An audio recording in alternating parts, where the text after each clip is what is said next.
Grit does not announce itself on red carpets or bright screens. It arrives quietly, when the night drags on and exhaustion settles in your bones, when the job offer doesn't come, or the news is worse than you feared, or you wake up to loneliness so dense it weighs down your limbs. The glamour, that's for crowds and cameras, but grit, real grit, takes shape when no one is watching.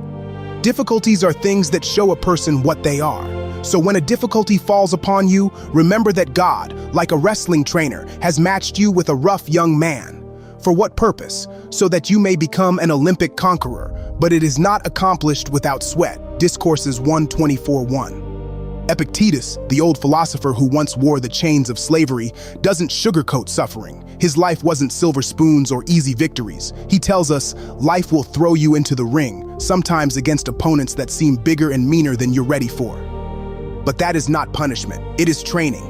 Every difficulty, the failed relationship, the overdraft notice, the endless Zoom calls, each one is the rough young man across from you, forcing you to reach for strength you didn't know you needed.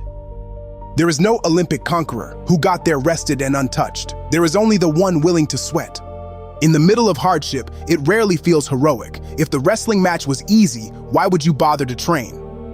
What ought one to say then as each hardship comes? I was practicing for this, I was training for this. Discourses 1:15-2.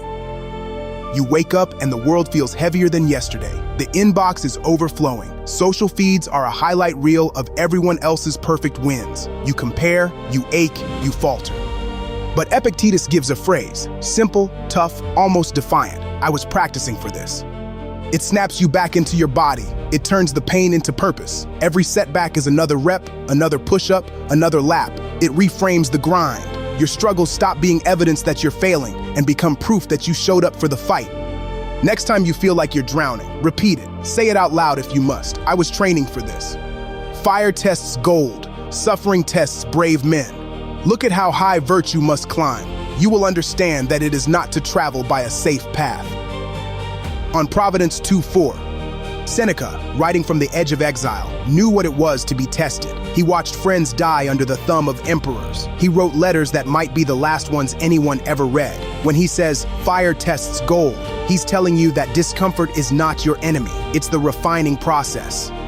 Gold comes out of flame brighter and purer. We want virtue, courage, honesty, resilience to come easily, without risk, but it never does. Virtue is a high climb. It will leave your legs burning, your heart pounding, your mind trembling with self-doubt. That is the price for character, not safety.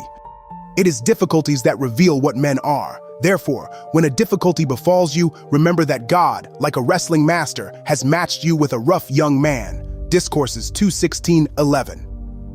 It echoes the wrestling metaphor. We keep hoping for breaks, comforts, the path of least resistance. But character shows in struggle, not comfort.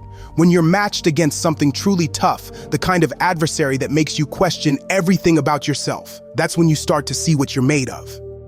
The next time you're cornered by challenge, remember, the match was picked for you, not to break you, but to build something worth having. You are a great man, but how do I know if fortune gives you no opportunity of showing your worth? On Providence 5:4, Seneca raises a sharp, uncomfortable point. How can greatness exist if the world never calls on you to prove it? We say we want an easy ride, no setbacks, no pain, endless comfort. But without obstacles, there is no proof of substance. It's easy to say you're kind, generous, resilient when you've never been tested. Adversity puts your claims to the flame. It is the only chance to show yourself and others what you actually possess. Avoiding hardship doesn't make you strong. Enduring it, facing it, shaping yourself through it, that's the measure of a person. It is not because things are difficult that we do not dare. It is because we do not dare that things are difficult. Letters 78:13. So much of our struggle is self-inflicted. Seneca, again, cuts through the fog. The wall between you and your goal isn't the world's cruelty. It's your fear of stepping up. Procrastination, avoidance, all the ways we duck the work, it makes the mountain taller.